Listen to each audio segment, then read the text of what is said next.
को भी नहीं पता ये सच। पूरी दुनिया में अपनी पकड़ बना चुके इस्लाम धर्म के बारे में आप सभी जानते होंगे, लेकिन क्या आपको इस धर्म का असली सच पता है?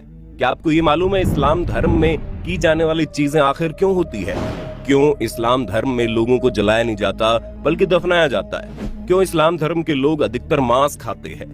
आज की हमारी वीडियो में आपके सभी सवालों के जवाब मौजूद है, जहां हम आपको इस्लाम धर्म की उस सच्चाई से रूबरू करवाने वाले हैं जिसे जानकर आपके होश उड़ जाएंगे। यहाँ तक कि बहुत से मुसलमान भी इसके पीछे का सच नहीं जानते होंगे।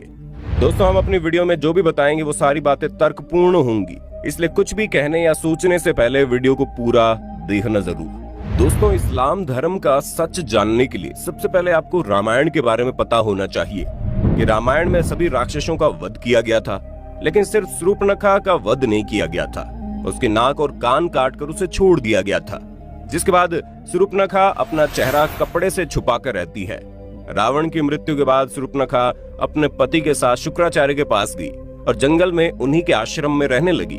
राक्षसों का वंश खत्म ना हो, इसीलिए शुक्राचार्य ने शिव जी की आराधना की और शिव जी प्रकट हुए। शिव जी ने अपना स्वरूप शिवलिंग शुक्राचार्य को देकर कहा कि जिस दिन कोई हिंदू इस शिवलिंग पर गंगा जल चढ़ा देगा उस दिन राक्षसों का नाश हो जाएगा। तब तक के लिए जो राक्षसों का वंश है वो इसी तरह चलता रहेगा।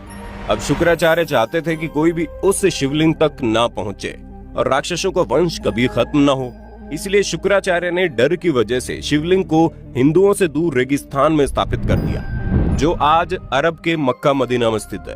और इसलिए लोगों द्वारा कहा जाता है कि मक्का मदीना में एक शिवलिंग है जिस पर गंगा जल चढ़ाने पर पृथ्वी की पूरी कायापलट हो जाएगी। हालांकि सालों से कई सारे एक्सपर्ट इस बात से इनकार भी करते हैं, लेकिन अगर पौराणिक कथाओं की माने तो ये वही शिवलिंग है जिसे शुक्राचार्य ने हिंदुओं से बचाए रखने के लिए रेगिस्तान में छुपाया था।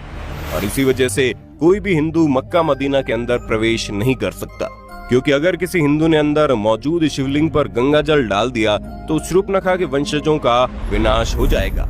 शूर्पणखा जो आज उस समय अपना चेहरा ढककर रखती थी, वो परंपरा उसके वंशजों ने पूरी तरह निभाई। आज भी इस्लाम धर्म को मानने वाली औरतें अपना चेहरा ढक कर रखती हैं, और ये सुनकर आपको धक्का जरूर लगेगा, लेकिन शूर्पणखा के वंशज आज मुसलमान कहलाते हैं, क्योंकि शुक्राचार्य ने उन्हें वरदान दिया। इस वजह से विशेष तौर पर मुसलमान शुक्रवार को महत्व देते हैं। इन सारी चीजों को जानने के बाद आपके दिमाग में सिर्फ एक सवाल आ रहा होगा कि आखिर इस्लाम कैसे पैदा हुआ। तो दोस्तों, आपको बता दें, इस्लाम कोई धर्म नहीं है, वो एक मजहबी दिनचर्या है। दोस्तों, वहाँ पर मजहब का मतलब होता है अपने कबीले के गिरोह को बढ़ाते चले जाना, यानी कि अपने कबीले में रहने वाले लोगों की संख्या को बढ़ाते रहना। दोस्तों, ये तो हम सभी जानते हैं कि इस्लाम धर्म की स्थापना करने वाले मोहम्मद अरब के वासी थे, और अरब के देशों में सिर्फ और सिर्फ रेगिस्तान पाए जाते हैं। वहाँ जंगल तो छोड़िए, हरियाली भी नहीं होती, लेकिन वहाँ पर मुश्किल से इक्का दुक्का ही पेड़ पौधे नजर आते हैं। और इसी वजह से वहाँ पर लोगों के मरने के बाद उन्हें जलाने के लिए लकड़ियां न होने के कारण मृत शरीर को जमीन में दफना दिया जाता है। अब रेगिस्तान में हरियाली तो है नहीं, इसी वजह से वहाँ पर हरा चटक रंग देखकर इंसान जला जाता है, जो कि सूचक का काम करता है। इसी वजह से इस्लाम धर्म में हरे रंग को इतनी ज्यादा महत्वता दी जाती है। अरब देशों में पड़ने वाली गर्मी किसी की भी हालत खराब कर सकती है। वहाँ के लोग तेज धूप में रेगिस्तान में सफर करते थे, और इसी वजह से वहाँ पर लोग अपने सिर को ढकने के लिए टोपी पहनने लगे, ताकि धूप की गर्मी से वो लोग बीमार ना पड़े। और ये प्रथा आज भी चली आ रही है। जहाँ पर अरब के देशों में देखेंगे कैसे लोग अपने सिर पर कपड़ा बांध कर रखते हैं, ताकि धूप की गर्मी उन्हें नुकसान ना पहुँचा पाए। अरब के देशों में पानी की बहुत ही ज्यादा कमी देखने को मिलती थी। ऐसे में लिंग यानी मूत्र मार्ग को साफ करने में पानी खराब ना हो, इसलिए वहाँ के लोग यानी कि इस मजहब के लोग अपना खतना करने लगे। दोस्तों, खतना जो प्राइवेट पार्ट होता है उसका आगे वाला हिस्सा काट दिया जाता है, और ये चीज अभी तक चलती आ रही है। सब लोग एक ही कबीले में खाना बदोश होते थे, इसलिए आपस में भाई बहन की निकाह कर देते थे। उन्हें शादी करने के लिए कहीं दूर रिश्ता ढूंढने की जरूरत नहीं होती थी, पर हाँ, वो लोग शादी करने से पहले इस बात का जरूर ध्यान देते थे कि जिसके साथ वो शादी कर रहे हैं वो उसका सगा भाई या बहन ना हो। अगर कोई चाचा या मामा वगैरह का लड़का या लड़की है तो उसके साथ ये लोग आराम से शादी कर देते थे। बस शर्त ये होती थी कि जिस शख्स से इस्लाम धर्म में शादी होती थी उसका जन्म आपकी माँ की कोख से न हुआ हो। अब अगर बात की जाए खान पान की, ये तो आप जानते हैं कि अरब के देशों में रेगिस्तान के अलावा आपको और कुछ देखने को नहीं मिलेगा। वहाँ खेती बाड़ी करना या फिर फलों को उगाकर खाना असंभव था। इसी वजह से वहाँ के लोग जानवरों को मारकर अपना भोजन बनाते थे और वही परंपरा आज तक चली आ रही है। भले ही आज हर जगह गेहूं, चावल, फल फ्रूट पहुंच सकते हैं, लेकिन फिर भी इस्लाम धर्म के ज्यादातर लोग पुराने समय की तरह ही जानवरों को मारकर खाना पसंद करते हैं। हालांकि पहले के समय में लोगों को ये पता था कि किसी भी जीव को मारना अच्छी बात नहीं होती, इसलिए वो अपनी भूख मिटाने के लिए जिस किसी भी जानवर को मारते थे उसे कुर्बानी का नाम दे देते थे।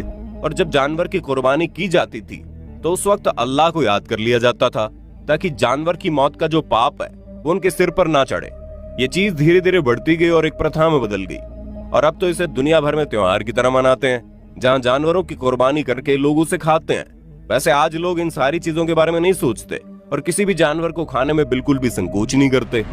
अब ये बात तो आप अच्छे से जानते हैं कि रेगिस्तानी इलाके में मूर्ति वगैरह को बनाने के लिए मिट्टी नहीं मिलती, इसलिए जिसकी वजह से इन्होंने मूर्ति पूजा को अपने कबीले से यानी अपने मजहब से खारिज कर दिया। कबीले को एक जगह से दूसरी जगह लगातार आना जाना रहता है, इसलिए वो लोग कम बर्तन रखते थे और एक ही थाली में 4-5 लोग बैठकर खा लेते थे।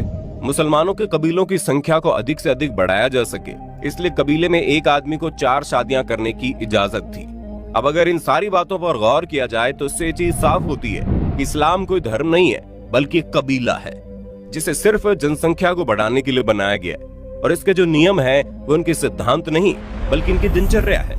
जिस तरह वातावरण इन्हें मिला उस हिसाब से इन लोगों ने जीना शुरू कर दिया, और आज भी वातावरण और आसपास का माहौल बदलने के बावजूद ये लोग उसी तरह से अपनी जिंदगी बिता रहे हैं। दोस्तों, हमने आपको इस्लाम से जुड़ी जितनी भी बातें बताई है वो सारी सच्ची है, तभी तो आज इस्लाम धर्म को मानने वाले लोगों की जनसंख्या लगातार बढ़ती जा रही है, जिस पर चाहकर भी कोई रोक नहीं लगा सकता। और जिस हिसाब से मुसलमानों की संख्या बढ़ती जा रही है उसे देखते हुए ये कहना गलत नहीं है कि आने वाले कुछ ही सालों में दुनिया में सबसे ज्यादा मुसलमानों की आबादी देखने को मिलेगी। अब हमारे बहुत से मुसलमान भाई बहनों को ये सारी बातें सुनकर बुरी लग रही होंगी, हम उनके धर्म को इस तरह से कह रहे हैं, पर दोस्तों हमारा इरादा किसी भी धर्म को ठेस पहुंचाना नहीं है, बल्कि हम तो आपके सामने कुछ ऐसे फैक्ट्स रख रहे हैं जो पूरी तरह से लॉजिकल है, और अगर आप उस पर गौर करेंगे तो आपको समझ में आएगा कि हम जो कह रहे हैं वो वाकई में सच हो सकता है। और इन सब की सबसे ज्यादा हैरान करने वाली बात यह है कि इस्लाम धर्म को मानने वाले लोग खुद भी ये नहीं जानते हैं कि वो इस तरह की सोच क्यों रखते हैं, और क्यों इस्लाम धर्म को मानने वाले अधिकतर लोग दूसरे धर्म को कम समझते हैं। हम ऐसा नहीं कह रहे कि मुसलमान लोग ही अपने धर्म को ऊंचा रखते हैं और बाकी लोग अपने धर्म पर ध्यान नहीं देते, बल्कि हिंदू से लेकर सिख और ईसाई तक हर धर्म के लोग अपने धर्म को महत्व देते हैं। किसी भी धर्म में, फिर चाहे वो इस्लाम धर्म ही क्यों ना हो, उसमें दूसरे धर्म को नीचा दिखाना नहीं सिखाया गया है। लेकिन फिर भी मजहब के नाम पर दंगे होते हैं, जबकि चाहे हिंदू हो या मुसलमान, किसी को भी ये नहीं पता कि उनकी शुरुआत कहाँ से हुई और जो सिद्धांत और नियम कानून वो सीख रहे हैं वो किसने बनाए और किस लिए बनाए। लोग तो सिर्फ आंख बंद करके अंधों की तरह उन्हें मानते जा रहे हैं, परंतु उसके पीछे का सच किसी को नहीं पता।